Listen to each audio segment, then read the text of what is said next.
Olá, saudações desse seu coração maravilhoso. Hoje eu vou falar sobre o que significa, em linhas gerais, o traço de caráter psiconeurótico. Ou seja, é falar das pessoas que têm algum problema ligados a se sentirem humilhadas, ou pessoas que também são manipuladoras, ou pessoas, homens que são muito frágeis, ou mulheres que são muito agressivas, muito... Em linhas gerais, é falar sobre essas questões. Para isso eu vou me valer das teorias do Reich, teorias do Federico Navarro, do Henrique Volpe, da Sandra Volpe, dentre outros. Em linhas gerais, quando eu falo em caráter aqui, como eu já falei em outros vídeos, não é no sentido moral, não é aquela coisa de você ser bom ou mau caráter, não. É no sentido do padrão de funcionamento da pessoa, do meu padrão, do seu padrão, das pessoas como um todo. Como você funciona. Isso aliando tanto o seu psiquismo, né, interior, ou seja, a sua personalidade, como a expressão disso para o mundo, para fora, como você se expressa para o mundo. Como você funciona, o conjunto dos seus hábitos, das suas atitudes, tudo isso forma um caráter. Segundo Reich, todos nós fomos programadas e programados. Eu sei que essa palavra programada é polêmica, né? Ela é discutível. Mas no nosso cerne biológico existe pelo menos uma vocação para formar um ser íntegro, um ser verdadeiro, um ser que se autorregula, um ser que funciona em harmonia com o dentro e o fora, um ser espontâneo, adaptável. Isso Reich chamava do caráter genital. Agora, se há, sobretudo, atropelos, estresses na formação do caráter, que essa formação ela vai da primeira infância até a adolescência, se há atropelos, se há interrupções, estresses, a tendência é que esse caráter não se forme na sua integralidade. E aí surge o que pode ser chamado de traços, pedaços de caráter. E é isso que acontece, sobretudo na nossa sociedade, tão, podemos dizer, doente, tão esfacelada, tão fragmentada, tão desconectada, né, da própria realidade. Né? Então, dependendo da escola que você for avaliar, porque existem várias escolas, né, para estudar o pensamento reichiano. Cada linha, cada escola tem uma forma de ver. Inclusive aqui nos vídeos eu sempre, quando eu falo em traço de caráter, eu me inspiro no pensamento da doutora Helena Campiglia, que é ela que desenvolveu um elo entre a medicina tradicional chinesa e o pensamento reichiano. Porque olha, isso aqui sou eu que estou falando, tá? Eu penso o seguinte, que se a medicina tradicional chinesa ela é muito abrangente, ela avalia as polaridades, ela lê a realidade tanto interna do humano como externa, o seu aspecto pessoal, o seu aspecto social, o seu aspecto cósmico. Tudo isso é entendido e compreendido na medicina tradicional chinesa. Né? Quando eu falo na medicina tradicional chinesa, eu estou falando do taoísmo também, que é a base.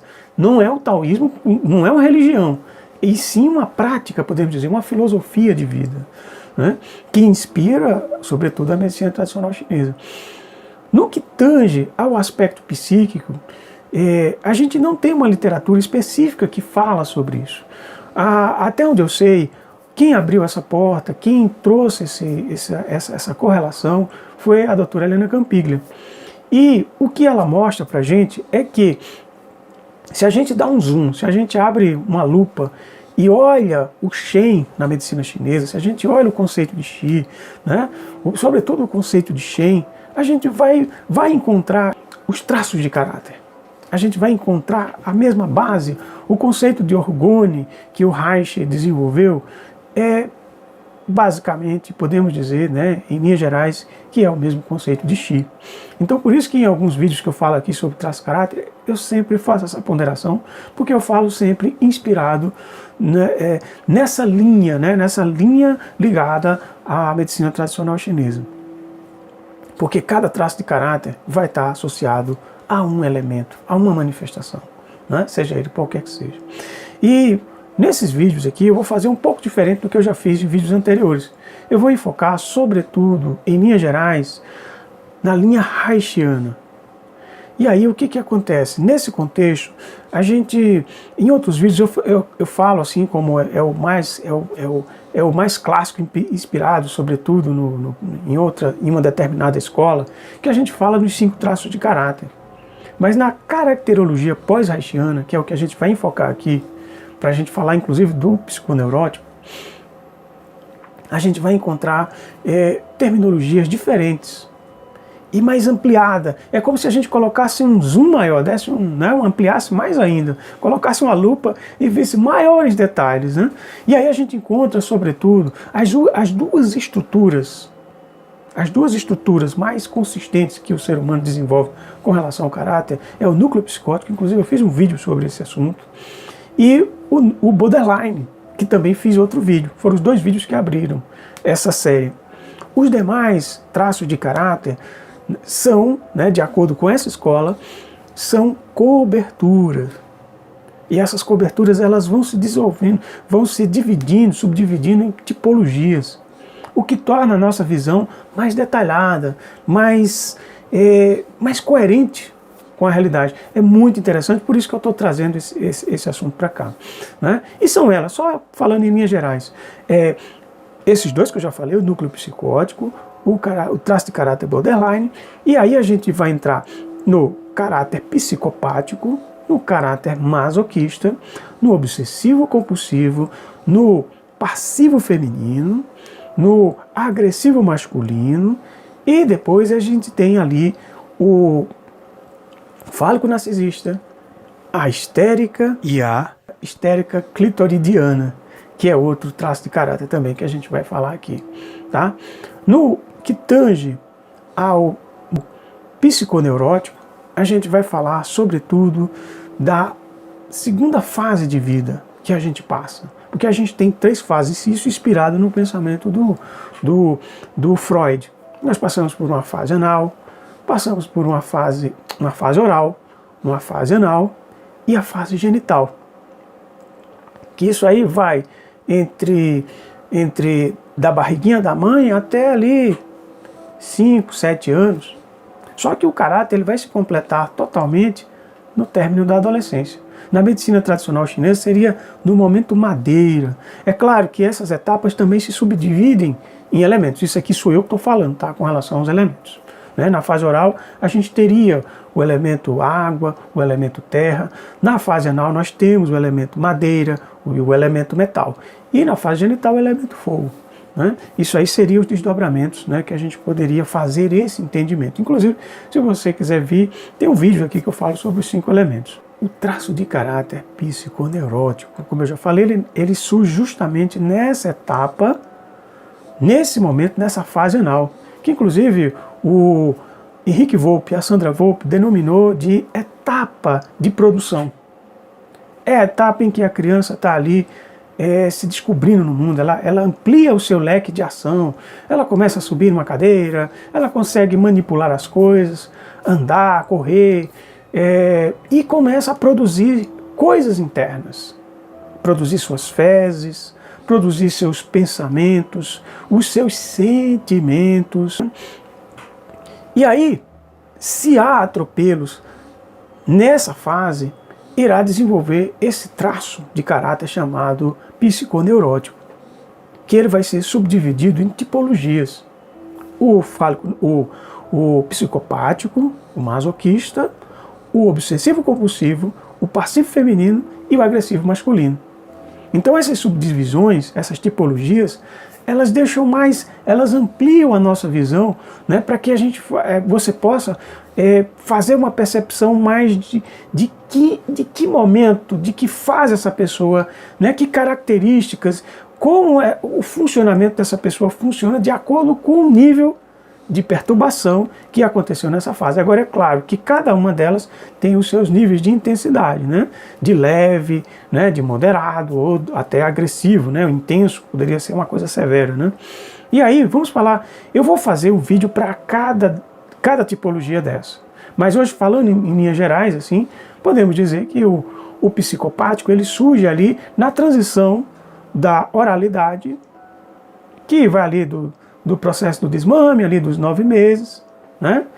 E ele vai se estender por todas as outras etapas subsequentes. Ele pode ser afetado de acordo com a escola que você for estudar. O que a gente está tratando aqui é que ele vai ter uma evolução de afetos em outros momentos. Mas ele começa aí. E é a etapa que a criança está ali se descobrindo. E como seriam os atropelos para que aconteça, desenvolva esse tipo, né, psicopático? Estaria associado especificamente à manipulação, a jogos, a convencimento, né? Filhos que são criados para serem o melhor, para ter sempre forte, né? O psicopata é aquele que encara, que tem um peito estufado, é aquele que vai para cima, que vai para a briga e que omite os seus sentimentos. Já o masoquista é aquele que surge mais, sobretudo, muitas vezes num processo de trauma, de um desfraude precoce, pressionado, é aquelas determinadas ordens, que ela tem que seguir regras, que ela é muito exigida, então ela se torna uma criança muito humilhada, é uma criança que passa por um processo de sofrimento e ela aprende a reter, a suportar sofrimento. Então essa criança, por isso que se chama masoquista. E aí depois, dependendo, se a educação foi muito pautada em regras, em organização, em muitos detalhes, a criança vai desenvolver o que pode ser chamado de obsessivo compulsivo. Nos outros vídeos, inclusive, eu vou falar como é que funciona a energia dessa pessoa, o corpo dessa pessoa. O obsessivo compulsivo, inclusive, tende a ser bem esguio, né? Tem uma pessoa mais fina, mais com uma energia, inclusive uma carga energética forte, mas é desorganizada, né? A gente vai falar isso em outros vídeos, né? E tem também aí o passivo feminino. O passivo feminino é específico para homens. São os homens que têm uma natureza muito frágil. É como se fosse aquele que fosse se desmanchar. É aquele homem que assumiu, podemos dizer, em linhas gerais, uma forma muito feminina. Então ele tem uma identificação maior com a mãe. E geralmente esse trauma acontece muitas vezes com uma criança que foi muito protegida, que prolongou o processo da sua oralidade, né? Ou seja, mamou demais. E ele ficou frágil, ele parece que vai se desmanchar, né? Então tem um corpo frágil, né? Muito sensível, muito um cristal, né? E já o agressivo masculino, podemos dizer que é aquele traço, né, que é o oposto. Ele é específico para as mulheres que têm uma identificação muito forte com o masculino, então elas têm aquela força do machão, do homem.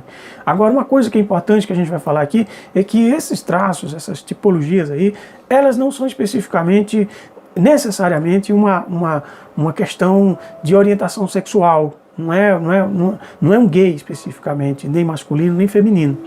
É um traço.